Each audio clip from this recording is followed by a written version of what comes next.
Welcome to the AVNI Interviews. We're your hosts, Eric Bork and Mikey Taylor. What up? We're the co-founders of AVNI, an intelligence brand for influencers and entrepreneurs. Here on the AVNI Interviews, we interview people doing the work they want and the lifestyle they love to help other people do the same thing. Today's guest is my co-host. Mikey is going to be on his own show, but I'm going to give you a quick intro just for the people that don't know everything about you. All right. Mikey's a pro skateboarder of 15 years, put out 10 video parts, which is like putting out 10 albums. He's blushing.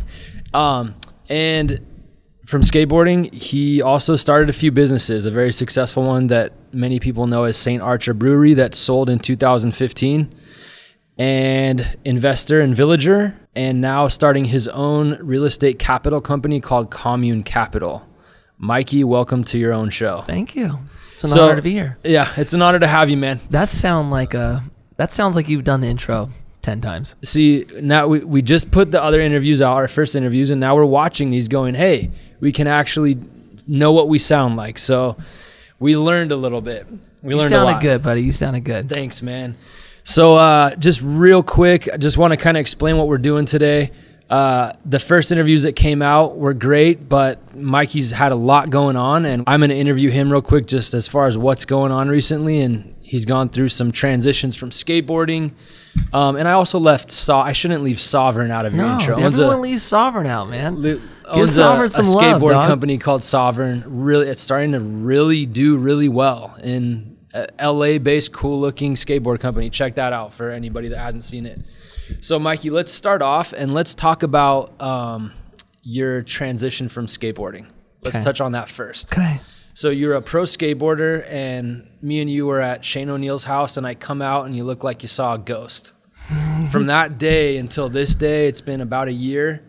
And it's been longer. It's been a little longer. Has it been longer than a year? Yeah, because that's when I first heard, but they hadn't kicked me off yet. It was like just the glimpse of it. What did you hear that? Just so you know, I've known Mikey probably, 15, 20 years. I've never seen this look. Like, I wasn't there when you got in your car crash, but yeah. I've never seen this shock look on Mikey's face. So what happened that day?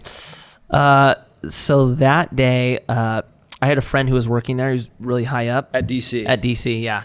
And he was in a meeting. Real quick, for those who don't know, Mikey was on DC Shoes and had a really good selling shoe, which as a skateboarder, that's your bread and butter. That's how you make all your money, as your shoe sponsor. So keep going. So I got a call from one of my friends who was one of the higher ups there. And he kind of just called and he's like, hey, dude, a new guy came in. They specifically called your name out and said that they're going to be getting rid of you. I just wanted to give you a warning. Man. And then you walked into the room right when I hung up the phone. Saw my face. I literally went to the bathroom. We were laughing, having fun, come out, and the room is silent. Yeah. Like, I literally thought someone died. Yeah. So, well, at that point, too, I had a lot of time left on my contract. That was before I even had surgery. Remember? So what happened with the contract? How much time did you have left on it? At that time? Yeah. Oh, man. At that time, I had like 2.5 years. 2.5 years left on your contract. And you were also battling an injury at that time, or no? Was that during the injury? That was like right when I decided I was going to have surgery. And then what was the injury? I tore a ligament in my leg. And basically when it tore, it pulled the bone with it. So I had like a fracture and a torn ligament. Technically in my hip. And it basically affected, if I remember correctly, your ability to lift your leg, which is a key movement for a professional skateboarder. Yeah, right? So basically, like, I could run, like my everyday life, there's no pain. I could run at full speed, no pain. The second I skated, it was like torture. Yeah, okay. So you're battling an injury, you get this call from DC. What happens? What plays out? My life was not looking good at that moment. And you were basically thinking, I had this contract, I'm set for the next 2 years, right? Yeah. So basically what was going on through my mind before I got that call was I need to fix my leg. I'd been skating in pain for about the last year, but I was just dealing with it. And I was like, okay, I have 2.5 years. I decided to have surgery, but I hadn't had it yet from that phone call. And that was going to take me out 6 months. And then I was going to have basically 2 years to kind of continue to skate. But in my eyes, especially once I got that call, I was like, okay, I have a contract. Maybe they're just going to let me write it out and then kick me off. Maybe they're going to pay me out. So I was kind of expecting 2 years when I got that phone call, but I knew that was it. Yeah. And then basically fast forward, it was about 3 months after that. Then I just got the hard call. So how did that call go? I mean, dude, it was like, I got a call from another guy who ended up working there, and he was like, hey, it's a false alarm. It's all good. Like, you're good. Oh, like, it's so not you gonna thought happen, you were right? good. So I thought I was good, but in the back of my mind, I knew something was kind of not looking good. And then 3 months later, I got a call from, I can't remember, a new guy. A new guy at the company. Yeah, a new guy. Can't remember his name. Not to be disrespectful, I just can't remember it. And he was like, look, we're taking it in a different direction, and you're not part of that, so we're going to separate. We're going to end your contract.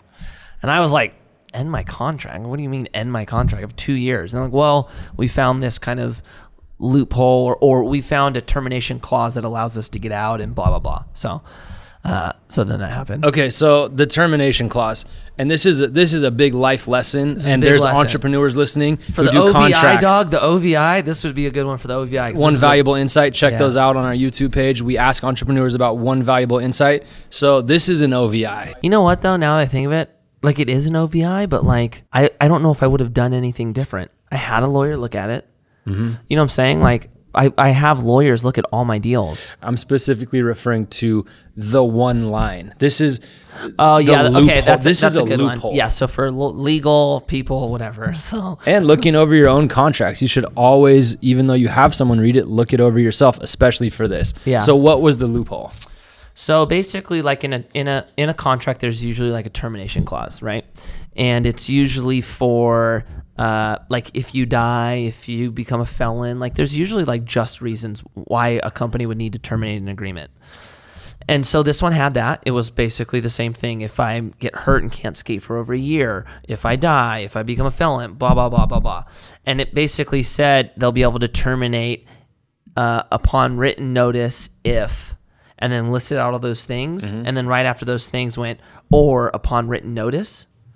And basically what caught us off is how it looked. It read like they can terminate within 30 days or upon written notice if any of these things happen. But basically when it said or upon 30 days written notice, it basically acted as a period. And so it was like they could terminate if any of these things happen or period upon written notice within 30 days. So basically it didn't even matter about all those clauses. It was just kind of snuck in there. And my lawyer missed it too. Like, so make sure there's no commas or periods, and then or we can terminate this whenever we want. Yeah. And it wasn't just you also. No, who else did that happen? That it happened in their contract. I mean, all the guys who no longer ride for DC, basically. So Chris Cole, Mike Mo, was it Mike Mo also? Mike Mo's maybe was different. Chris Felipe Cole, Gustavo, right? The majority of the guys. So we're talking like 5 lawyers didn't catch this. Yeah, this one slipped legal team. So there's a valuable insight is make sure there's no comma, and then we can do whatever we want. Yeah. So anyways, back to your story. That happens, that you get the call, the hard call, you're done. Were you prepared for it? Emotionally? Well, let's talk financially. Financially, I was okay. Like I had spent so much time preparing for essentially the end. Yeah. That I was okay. It's not when I wanted it to happen. I thought it was 2 more years. But yeah, I was okay financially. It was the emotional part that I wasn't ready for. So tell us about the emotional part, because that's it. You have this expectation of your career is going to go 2 more years and then it's done. Yeah. Well, yeah. I mean, dude, for me, it's like I knew it was going to happen. I mean, all pro skateboarders know that their career's not going to last long or last forever, right? So I knew it was coming, but I can't figure out if it was like I was expecting it to go two more years, so it was harder for me that I was expecting more time, or if I just wasn't prepared for how hard it was in general. I'm not sure, but it blindsided the shit out of me. Okay. It was gnarly, dude. So is there, during that time, really quickly, what did you do to stay positive, or did you go into a depression? What was it like dealing with that? So it was brutal. It was definitely brutal, dude. I think it was actually like one of the hardest things I've ever done. Yeah. Right. And I had spent, like, it's funny, man. I had spent so much time, like, kind of working on tools to kind of be more positive or kind of live a life that I wanted to live. And dude, even with all of those in place, it was so hard. It was like, I just wasn't myself. I was in a funk for, dude, a solid 2 months of just like going through this, like, I mean, dude, who am I? Why am I here? What am I going to do? It was like, there was so much like identity and, ego and just just, I think a lot of emotions wrapped up in it, you know? And this is one thing I actually haven't ever mentioned this to you before, but something, not to go into my story, but something I think about a lot. Like if someone was a lawyer and then all of a sudden one day they were told you can never be a lawyer and make any money at being a lawyer, that would be really hard for them. They've gone to 4 years of law school.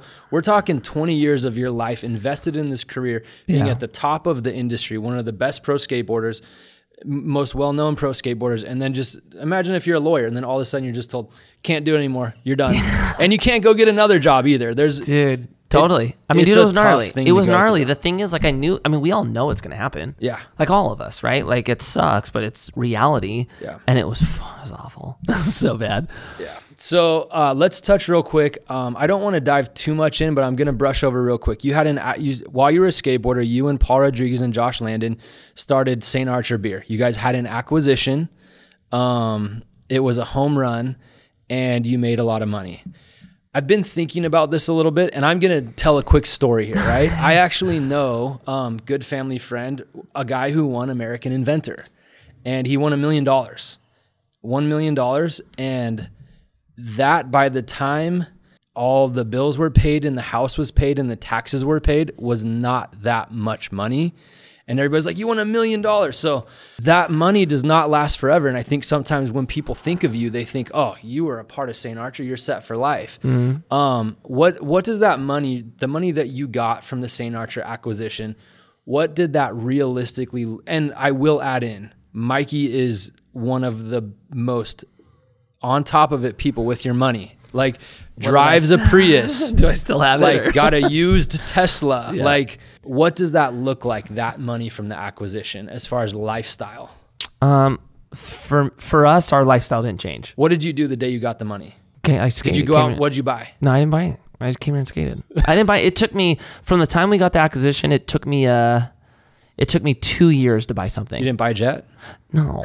We got to debunk the myths here. I want a realistic look. For me, and dude, this is not normal, right? I know this isn't normal. For me, it took me 2 years and I bought the Tesla and it was a used Tesla. You still live in the same house? Nothing changed. My lifestyle didn't change. Our expenses didn't change. House didn't change. Nothing changed that like maybe that was noticeable or visual, right? Visible.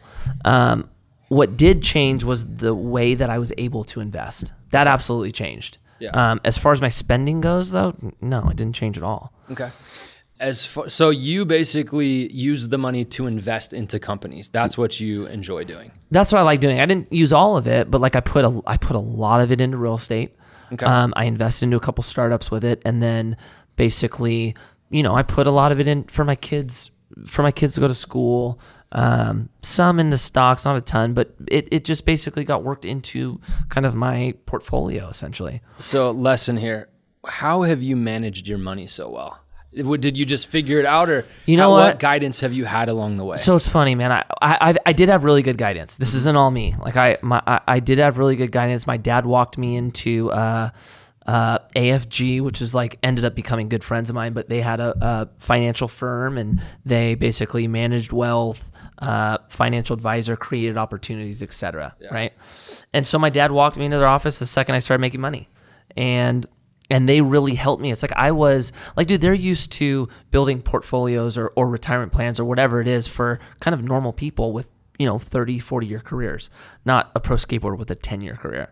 Right. Mm-hmm. So we had to kind of create like a portfolio or a plan that was very like specific to me, so that when I lost my sponsors, I wasn't screwed, and they didn't really know how it worked. So like it was like a crash course for me to learn basically finances and how to manage money, because I had to work with them to teach them how. So what do you mean they didn't know how it worked? And I'm guessing you're saying that an NFL player makes $40 million and can live off that money for the rest of his life. Yeah. And a normal person makes $150,000 a year and retires off that 40 years of work. Yeah. So what they weren't prepared for basically was that we don't know how long our career is, mm-hmm. and that we make such little money. Right. So it was like, how do we fix this essentially? Right. Yeah. And that meant a lot of things. Like I had to live below my means always. I had to be very smart with the money I invested so it would bring me passive income. That was like the real difference. Is my whole thing was passive income. I think a lot of people, it's like, you know, heavily into retirement funds or how to avoid taxes. For me, it was like, let's build passive. I'm going to venture to say that if you get, let's say, and I'm not naming numbers off St. Archer, but let's just estimate and say between $3 and $10 million. If you're not being smart with your money, that can easily go away. Oh, dude. For sure. Well, think, dude, when you get money, half of it goes to taxes. Yep. So even if it's 10, it's now 5. I remember the day you paid your taxes. Right? That hurts. You know? Yeah. So it's like, dude, it goes fast, man. You have to be like, and when you like think like, oh yeah, like I made that much money, like I'm good, I don't have to worry about anything. You have to worry about more. Yeah. There's way more on the line now, and you have to be even smarter in a sense. Yeah. You know? So reality check, it's not set for life. You got to keep hustling. You're good, but you still went through the pain. So basically when acquisition happened for St. Archer, I had to put the money to work. Like it wasn't enough to be like, I'm good. Yeah. Right. So I did the same thing I'd been doing the last 15 years as a pro skateboarder. And then just continued to go on. That was 2015 to continue to go on as if I was on my everyday grind. Okay. You know? And I'm glad. It's like, I was talking to somebody about it today, actually. It's like, there were moments where I made pretty good money as a pro skateboarder, right? Like to everyone else, like a normal person, like making 200 grand is like, it's a lot of money, right? But 200 grand as a pro skateboarder with a 10-year career is not a lot of money. And I didn't know then how much money I was going to make after skateboarding. So I never felt comfortable living at the lifestyle I was bringing in, you know? So let's go real quick because I want to move past it. Let's talk about your transition. Okay. So it was dark, and then what was it? What was it like? You're friends with me, dog. Yeah. What was it like? How was I for like the first 3 months? I mean, I felt like I was not me. I felt like I was like outside looking in. I mean, you were when you're skating, you're rarely ever in a bad mood, other than when you couldn't land a trick, and I could tell you were struggling. It was a different you. It was a different you. Yeah. It definitely looked like a struggle. The one thing that I noticed is that there was a time period in the beginning where you were considering everything. Yeah, oh yeah. And you were considering being an employee, or should I do this, or should I do that? And then there was a point I remember, and I don't want to tell the story, but I'll just share this, where you're like, nope, I'm going to do this. Yeah. And it was like, I'm going to do real estate. This is what I'm going to do. I'm going to go big. Yeah. I'm going to 10X it. Shout out to Grant Cardone. Like, you were just like, I'm going to do this. And there was a moment when you went from like, what do I do? I'm wandering to, this is what I'm doing. Go. Yeah. And I remember thinking like, this is like young Mikey in his interview going, I'm going to buy low, sell high. And it was literally at that point almost as funny. Not like I was laughing at you, but you're like, I'm going to do this. I'm going to go out and buy apartment buildings. And I was like, do it, man, do it. Yeah. So I did notice that change. And then there was things you could do to start taking action. Yeah. And I will say this, because this is a really good point, and I found myself in it, right? I've always been really good at just making decisions, not based on emotion. Like I've always felt like I was that was one of my kind of, I don't know, talents, right? And it's funny, I never had an issue with it, but when you go through something that's so like heavy and you start questioning everything, all of a sudden, like you start questioning yourself, why you make decisions, what you should do. And it was like, I remember like I hit a point where I was like, dude, I give other people advice never to do this, and I found myself doing it, right? So it was like, dude, that was the moment where I was like trying to figure out like almost who I was in a sense, right? Yeah. So I was like, dude, I was questioning everything. And then I don't know why, I think there was like something where I was like, dude, what would I have done 6 months ago? What was the decision I would have made when I wasn't kind of back against the wall? Yep. And then that's when I decided like, dude, I can't work for anyone like that. I'm not built like that. Nope. You know? Totally. So let's transition into what you're doing. Well, real quick, actually, let's run through your companies, all of them. Like some of the good ones, some of the bad ones. So what things I've started? Well, let's just talk about what you've invested in and companies you've started. So what's the first company you ever started? The first company technically that I ever started? I don't know if I know the answer. It was Black Backpacks. Oh, was it? Okay. Which turned into Bravo. Bravo. That was Backpacks. technically the first. Okay. But really, the real first was St. Archer. Like Black happened, but we didn't really know. We kind of formed. We technically formed the LLC and then didn't do anything, and then we started St. Archer and then did St. Archer, and then Bravo came after. So you started a backpack company. Yeah, and but then, Bravo was more. That was the first like LLC I started, but that was more Atiba's. That wasn't like St. Archer was the first thing that like I like really kind of started with people. So I'm actually going to back up a little more because you were, if I understand correctly, investing in real estate way before that, right? Yeah. I'd been investing in real estate since I turned pro. And what type of real estate were you investing in back then? It was a lot of storage units, actually. Majority storage units. And explain what that, like storage units. You purchased an entire set There was of a storage handful units? of things. I mean, there were multiple things. Like on one of the projects, they bought basically like a big box building, like in Middle America, and then converted it into storage. One property, they just bought land, developed storage. But there was a lot of projects I was invested into that were storage. And that was through Randy, your financial advisor, correct? Yeah, Randy brought me the opportunity. He brought you the opportunity. Okay. Yeah. So you were investing in smart things. You were investing in real estate previous to starting companies. Yeah, that was the first thing I did. And I didn't know much about it back then, right? I was 20 years old. You know, it was just like I knew that like I needed money for when I stopped skateboarding. Yep. And he brought me an opportunity that basically I gave him money and then he paid me out a quarterly return every year and I didn't have to do anything. Yep. So I was like, once I experienced that, it was like, okay, I need more of this. Like I need to make as much as I can doing this so that when I lose my sponsors, I can survive essentially. So that's why I invested so heavy in real estate. You invested in real estate and then you started a backpack company. Did you guys raise any money for Bravo? Mm-mm. You basically all put money in and then had the bags made with your own money. Kind of, but not real. Well, Bravo was like, I was with, so I got to back up for a second. Jen, right? I was like 25 and Jen's like, hey, look, you don't need to figure this out tomorrow, but like you need to start thinking about what you're going to do after skating. Jen is his wife. My wife. She's like, what do you need? I just want you to just put it in the back of your mind. Right. So like, dude, the next day I saw Tiva and he was like, yo, dude, like now that Ogio's gone, we got to get backpacks. I'm thinking about hitting up this guy. And I was like, we should start a backpack company. Right. He's like, all right, let's do it. I'm like, all right, cool. So then like we formed the LLC and then like Josh and I were in San Diego and then the whole St. Archer thing happened. Yeah. And then I was just like fully ran with St. Archer. And then he was like, 6 or 7 months later, he's like, yo, are we doing this backpack company? I was like, well, I'm doing St. Archer now. Yeah. And he was like, okay. So basically it was basically a team. I diluted a lot of my shares because I ended up not putting anything in. Because you put your focus towards St. Archer. So that's why I say technically it was your first Bravo, company. but it wasn't really mine. It was you more didn't go Tiva's. all in on it. You didn't go all in on it. So Bravo, then you went to St. Archer, and I'm going to brush over St. Archer here because I want to focus a lot on what you're doing in real estate. Okay. But it was magical watching St. Archer. It was. I went to the opening. I walked into your guys' giant brewery. It was magical watching what was happening. All the investors, ambassadors coming on.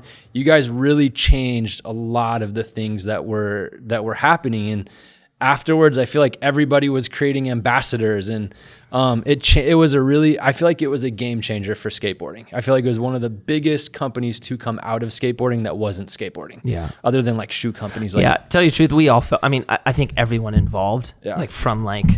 I don't want to say lowest, but everyone felt it. It was fascinating. It was really fascinating. Yeah. So that was a 3-year run. You guys were going at it. The acquisition we've already talked about. Back to reality. That doesn't mean you're a billionaire. It means that there's limited resources. Even though there's more resources than you would have had before, they're limited. What came after that? Anything after St. Archer and skating? Companies? Yeah. We did so we try to be like, you ever watch show Billions? Yeah. We try to be like Billions, man. We like try to start like a VC like fund. Me, Paul, and Josh.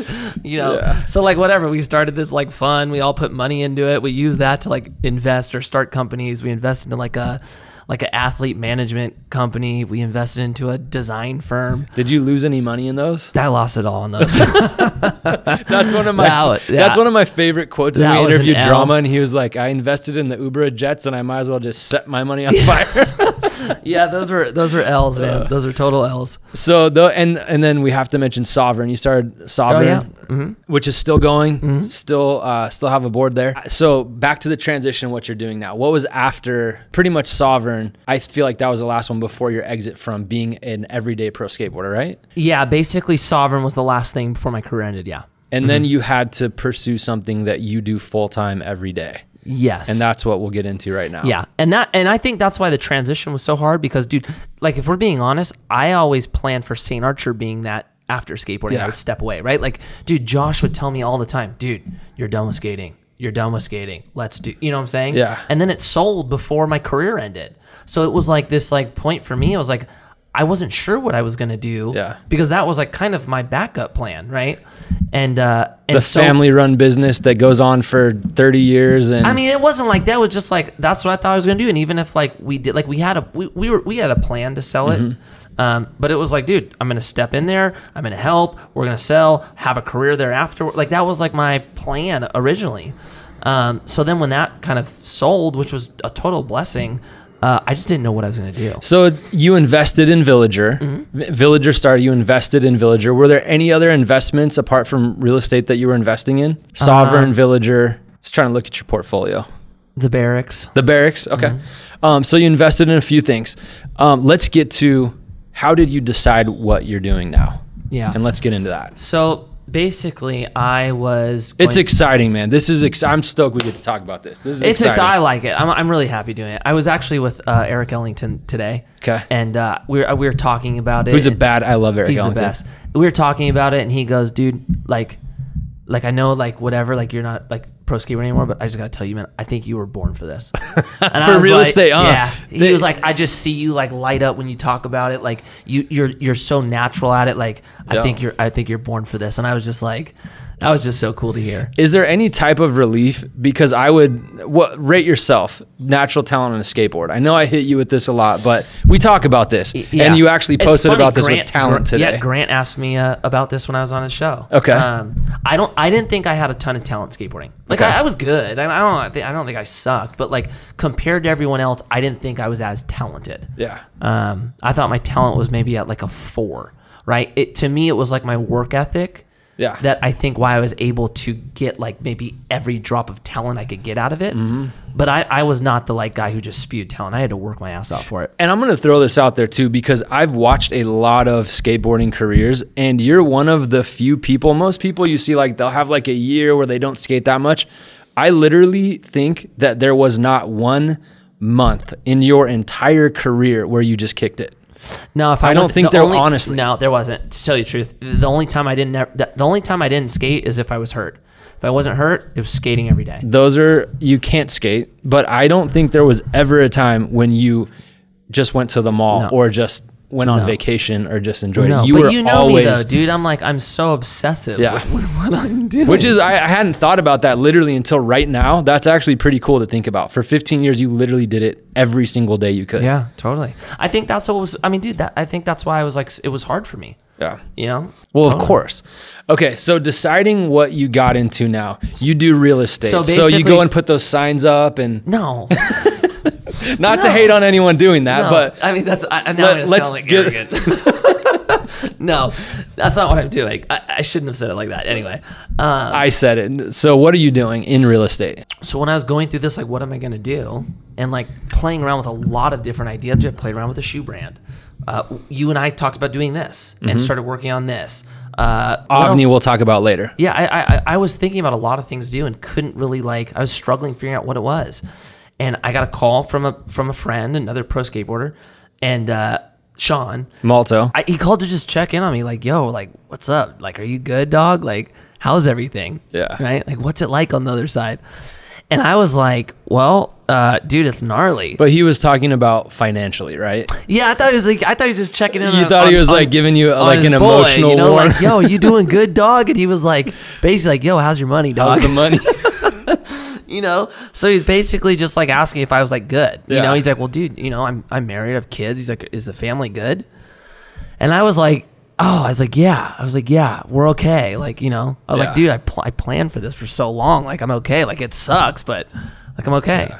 And he kind of said something to me. He was like, dude, that's amazing. Like, I hope I'm like that when I go through this, you know?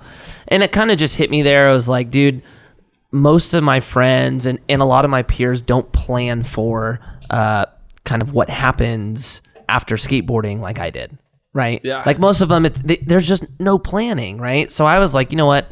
This situation sucks for me. I don't want my friends and peers to go through it even worse.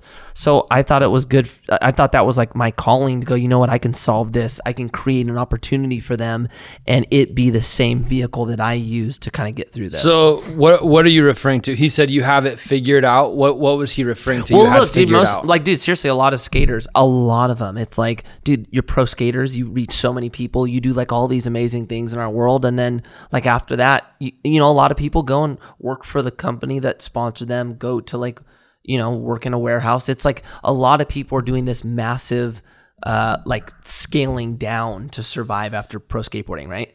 And it's like, there's nothing wrong with doing those jobs. It's just, for me, it's like, I always thought it was lame that like you can make such an impact in a sport, do so many great things for it, and then just kind of, you're just spit out and, you know. So context for that call, had you figured out you were doing real estate at that point? No, at that point I wasn't sure. I was like playing around with all those ideas. Okay. Do a shoe brand. We were talking about, we didn't know what it was, but before AVNI was AVNI, we were talking about this, talking about like, dude, working at Villager. Like it was, I was playing around with a lot of ideas and kind of when that thing hit me, I was like, you know what? I figured out what vehicle I was going to use to get through this. Like I should create something for these guys and use the same thing that I used to do it. And that's how I got to real estate. That was the original idea where I went, maybe I should just do real estate and create like a company or a fund for these guys to like actually build passive income for them. Yeah, and it is a very difficult thing when you're so passionate about something, thinking about going into some, I think that's the reason why a lot of people don't figure out what they're going into, because they can't find anything else that they're as passionate about as skateboarding. Yeah. Or if they're an athlete in totally. anything. I was always worried about that. Like if we're being totally honest, I wasn't so concerned with the ability to make money. I was more concerned with like, I had found something I loved. Yeah. And I loved doing it. I loved every second of my life. And I was so scared to go do something I didn't love just to make money. That was terrifying to me. Is there any part of you that's relieved? You mentioned that real estate is a natural fit for you. Is there any part of you that's relieved that skateboarding was a lot of work for you to stay up, and now it seems like you're doing something that's a good fit? There's relief, maybe in a different way than you said though. Like as far as work goes, it's all the same. There's so much, right? Yeah. There's relief in a sense of two things. With skateboarding, it's like you like work and work and work and like, you know, you get better and better and better, and then all of a sudden, like there's nothing you could do. You're investing in your body, and that only has a certain amount of lifespan to your career, right? So like there's comfort or relief knowing that from here on out, I can only get better. Yeah. Like there's no like work, kill, work, and then crash. It's all upward. Like you buy 15 apartment complexes and then they all go away one day. There's none of that anymore. Well, no, there's no relying on my body. That can absolutely happen. It's more like I don't have to rely on my body breaking down or invest in my body that can't perform. It's all basically now my brain and willpower. Yeah, that's what I was referring to, is that there's always when you're an athlete, there's always a day coming where it ends. Always, for almost every athlete. Yeah. So what are you doing in real estate? Did you want to say something else? Yeah, and then I would say the other kind of relief or whatever is that I really like it. I'm like, that's what I'm saying. It's a fit for you. I'm so passionate about it. Yeah, that it's like I think that's the thing I'm most thankful for. Ellington said that. I've heard Paul say that recently. You can just tell. I see that myself. It's just like it's a good fit for you. You're really built for numbers and checking out projects. So let's get into it. So. What are you doing in real estate? So we are, there's a handful, there's a few things we're doing. It's not specific to one thing. We're doing multifamily, so apartments. And we are, not always, but right now it's like a hyper focus on value add or rehabbing them. We're continuing to do storage. Explain what that means for the audience that doesn't know. Rehabbing them? Rehabbing would be renovating. Like we're buying buildings that are kind of older, dilapidated, or below market rents, and then putting a full renovation on them and driving rents up. Okay. So on multifamily, you take an older building, renovate it, and then make it really nice to live in. New people move in, and it's a lot nicer, and they pay more rent. Yeah, it's basically like flipping a house, except we're not selling it. You're not selling it. Renovating. Okay. And then the storage unit. What are you doing? Yeah, so we're still doing storage, kind of the same model as before. Either kind of buy land and develop, buy something, kind of mow it down and develop, or do like a reuse project, which would be like those big box buildings where you kind of buy the building and then convert it into storage. Yeah, that was interesting when I saw the photos of those. When you told me in the past you were buying Kmarts, I thought you were buying Kmarts and then renting as storage to like giant corporations that would store things there. You're actually like putting storage units like inside of a Kmart. Yeah, that's like what you and I would rent. Like we get a little garage and we pay whatever, $80 a month and put all our stuff in there. Which for us out in California doesn't seem very important, but in places where it snows. We have one in California. We have one in Oxnard. Oh, do you? A massive one, like a giant one. Inside like of an old big box store? No, that one was one that was a land. They bought land. That's what developed. I'm saying, though. Inside of a Kmart, the box? Oh, yeah. That's really beneficial when you store your stuff somewhere where it's heated. Yeah. You know, indoor storage. Yeah. So that makes sense. And then you have one in Oxnard. I didn't know that actually. Yeah. Okay. Yeah. Actually, dude, it was funny. I went and shot one of the buildings the other day. Remember the yellow ledge that we used to skate in Oxnard? I actually don't know if you skated it. The yellow ledge at the old news station. Yes. Yeah. So that's an apartment now. An apartment complex? Yeah. They tore that down? Yeah. Oh, wow. No, I didn't know that. Yeah. Okay. Our fund did that. Nice. Yeah. Which Randy, you know, I was like skating the spot. So Randy's that ledge is gone? Everything's gone. Right. Wow. So Randy was like, hey, dude, you know, like we own a warehouse in Oxnard. Like maybe we could talk, like we're not doing anything with it right now. It was the yellow ledge. He's like, maybe we could talk about like putting like a private skate park in there for you. Like, I don't know. We're not doing anything with it. Right. And I didn't ever put it together. It was the same building. That's so funny. Yeah. And it was a total mow down. They built, it's a little over 100 units. Yeah, we made a YouTube video there on Christmas Eve of like 2016 or 17. Yes, so that is something that's that... funny. Yeah. So now you own it. Yeah, I'm an owner in that building. You bought it, all right. Yeah. So buying, rehabbing apartments, building out storage units, are you guys going to go into anything else or focus on those two? We'll do mixed use as well. Mixed use. Explain what mixed use is. Mixed use is retail on the bottom and then living on top. Yeah. I actually we put an offer in on like a really cool building about a month ago, but we didn't win it. You didn't get unfortunately, no. Yeah. But I really like mixed use. Yeah. Okay. So those are your primary focus. Now, why get into that type of real estate? Let's talk about hotels and different types, commercial and different types of real estate. Why did you choose this type of real estate? So storage, because we've had a history in storage, right? And just so everyone that doesn't know, the guys who I had been investing into for the last 15 years, we all got together to create this new fund. Yeah. Right. So, and they have so much experience in storage that it was like a no brainer. Yeah. Right. And for me, it's like, especially in the beginning, it was like, I just want to build passive income for my friends and peers. Right. That's one that I love. It's a cash cow. I want that in this, right? Yeah. So that's where storage came from. Multifamily, like I really like multifamily. I like the design aspect of it. I like how it's valued. I like what like kind of the new generation is doing with renting. That is just one that like I just think is really cool. I like the model of it.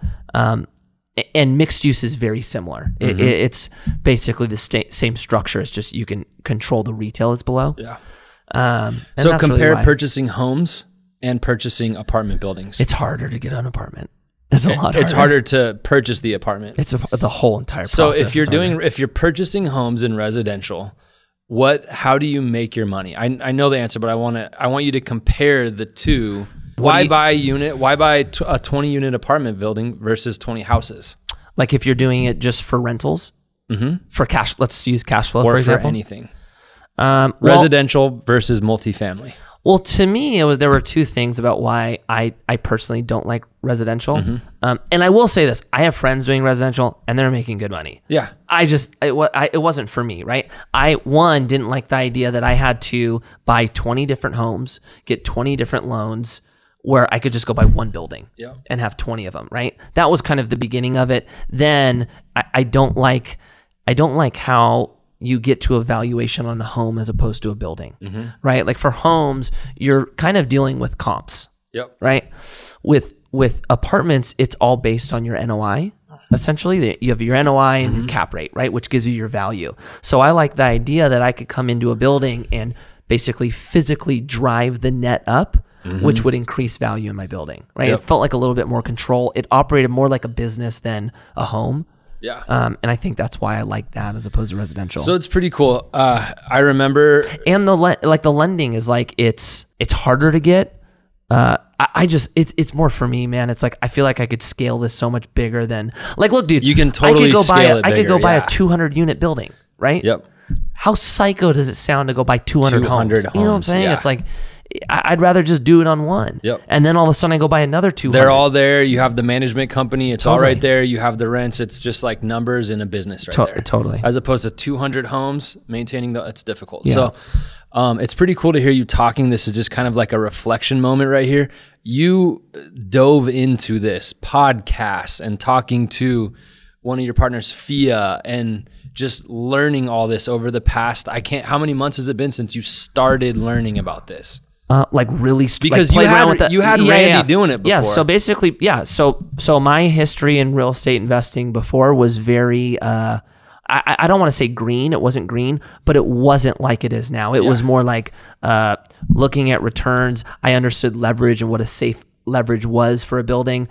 I didn't understand it like I do now. And that was when I got that call from Alto and decided to do it. That was last March. So it's been a little over a year of me just becoming like psychically obsessed with it. Yeah.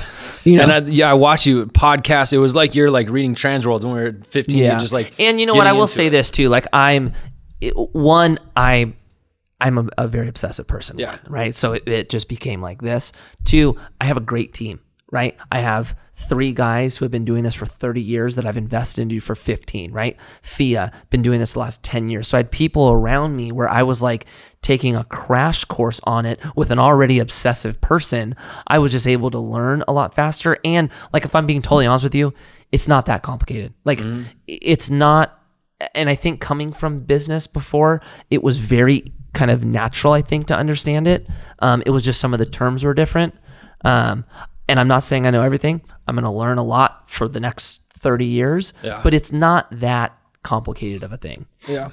So tell me about your drive behind other people investing. So just to be clear, it's for your fund right now is for accredited investors only, correct? Yeah.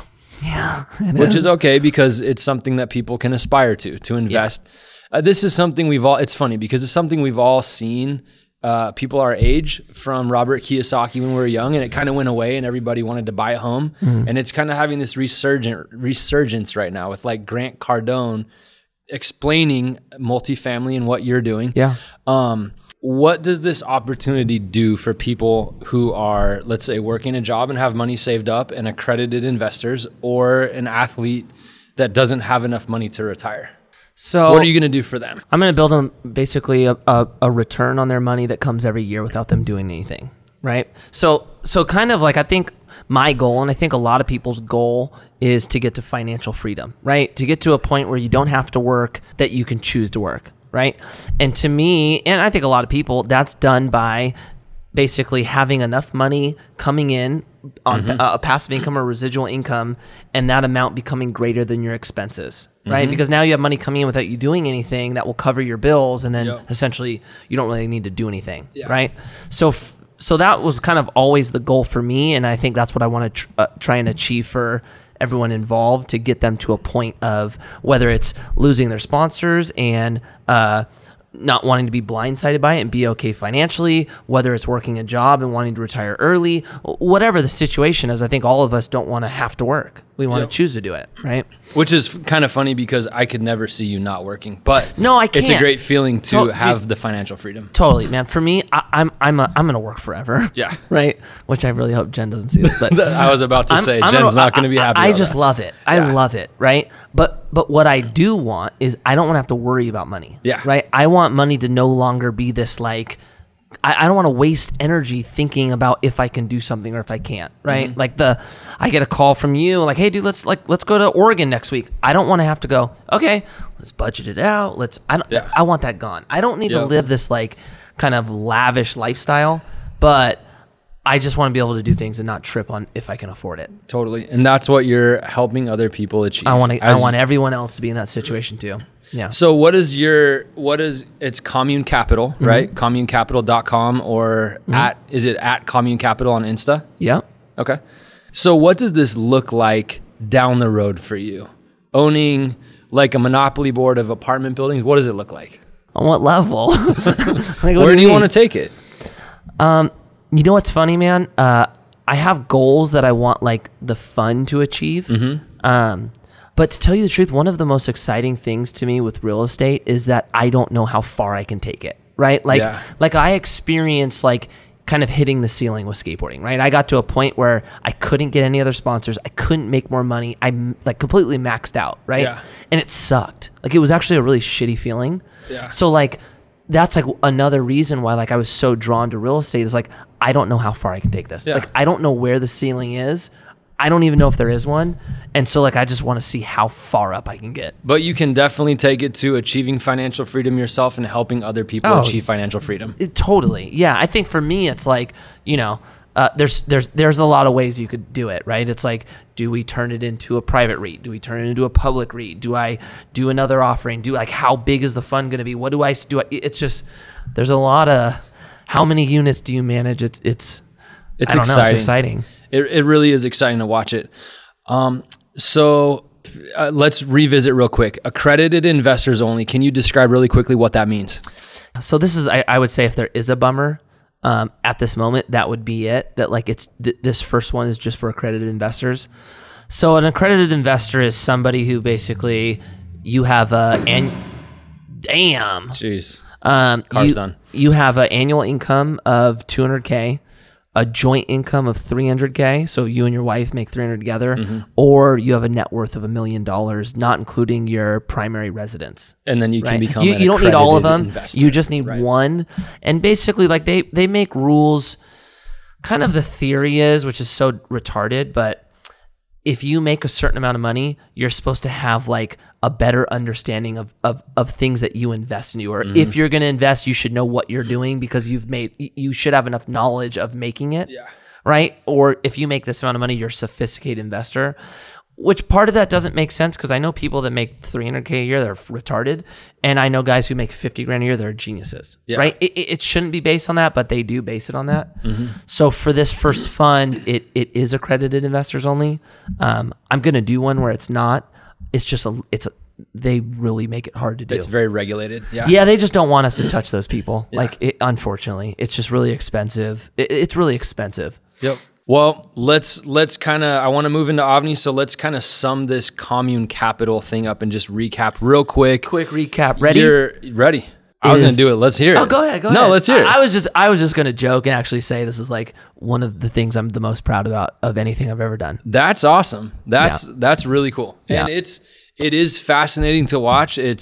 I'm seeing the buzz and the excitement and lights go on and people going, yes, I want to invest in real estate. Yeah. And not only that, but the way you're doing it, branding it and making it look cool. Yeah. And we will have a really cool video down the line from Ryan Nadeau, who makes amazing looking films for Commune dude, you Capital. know what too, man? Like another exciting part was like I hadn't been a part of a capital raise since St. Archer. Right? It had been years. And like, dude, and in this, like you're kind of against the clock. Like we got a building under contract, we needed to raise money and the building closed in like 45 days. So it was like so exciting and stressful, but like to like have gone through it now and like to see the excitement in people to invest into this, it's just been like really cool, you know. And to kind of throw it out there, because I watched this, I don't know if anyone else has or will, but there was a 2-month, 3-month period where you were going to like 6 meetings a day. This has been what you've been hustling. Yeah, this is it, man. Yeah, yeah. It's funny, man. One of my partners is like, dude, what are you're insane. Yeah. Right? I'm like, do you guys not see that we have a 45-day deadline? Like, I've never raised this much money in 45 days. Like, what do you mean? Like, I feel like I'm blowing it not meeting with 10 guys, you know? But it worked out. It was just like, it's just been fun. Yep. It's a great, last night I actually found myself up at 5 a.m. working on AVNI, and I was like, hey, I'm earning this. It's a good feeling, dude, it's a good feeling. It's amazing. You ready for this one? So I sit down last night. I got home at like 6. We were recording something. I got home at 6, and I sit down, and Jen's like fired up, right? She goes, you know what just hit me? I was like, what? Right? You already know where this is going. I was like, what? And she's like, I thought you were just obsessed with skateboarding. And I thought after skateboarding. Oh, no, that's heartbreaking. Right? She's Jen, like, I love you. I know. She's like, I thought you were just obsessed with skateboarding. And I thought after skateboarding, you were going to kind of become normal. And what I just realized right now that it's not skateboarding, it's you. Yeah. And I'm like, you thought what? Like, you should know me better. Like, you know. You do good at going on trips with your family. Well, it's yeah, not like you know what, you though? don't neglect. No, but you know what though? I will say this, like I joke about it, like, you know, but that is my struggle. Yeah. Like, seriously, that is my biggest struggle of balance. For sure. Because dude, it's hard for me. Like, I get so obsessed with what I'm doing that like the people that do pay are Jen and my kids, right? So for me, it's like, it has to be this constant reminder to go, dude, step away, enjoy your family. It's just, that is my struggle. And, and it's like one of those things, like, I know I need to be there. I love being there. I get so wrapped up that it's like, before I know it, you know, it's 10 at night and the kids are asleep and I haven't seen anybody. Totally. Know? So man, it's been great to watch this happen. You decided on your career. I feel like it's a great fit. It's thriving. There's opportunity for people to make passive income. Everything's good, man. From the time I came out of the bathroom at Shane O'Neill's house. Yeah, it's like I'm a different person now. Deer in headlights to right now. You've gone through it. It's going good. Yeah. So let's real quick talk about AVNI and what we're doing here. Okay. And kind of how and where it came from. Let's hear your perspective about how AVNI started. So one thing that I got really big on was not only listening to podcasts, but following kind of this new revolution of how people are learning, right? And I was following a lot of people doing it. And I just thought it was like really interesting that people were making a run at our school system, right? Yep. Because I think our school system's shit, right? Granted, I didn't go to college. I'm kind of probably real one-sided, but I think it's useless to become successful. Take away like Ivy schools, right? Right. And so like I was kind of following it. And then when I went through this transition of going what to do, that was one of those things. I was like, dude, I love that. Like, I love digital product. I love this new kind of, you know, industry that's forming. And I kind of wanted to like, I was just interested in it. And then you and I started talking about, you were really interested in it. You wanted to do it. I mean, years before. This has been what I wanted to do since I was like a teenager. Yeah. So basically it was just like, I was fascinated with it. I kind of wanted to do something and started working on it. You had already been working on it. And we kind of were just like, why are we doing this separately? Like, why don't we just do something together? And just for people who don't know, we're starting as a podcast because we want to hear feedback. We want to know what people want. We've studied in and out the different people that we admire. And for example, you just did Grant Cardone's podcast not too long ago. Yeah. It's really cool how you've networked into like, who are some people that you've networked into now that you've been engaging in social media in the online learning space? So I connected with, so I went to Miami with Randall Pitch to go see Grant Cardone. Yeah. That was all through Instagram. Connected with Lewis Howes on Instagram.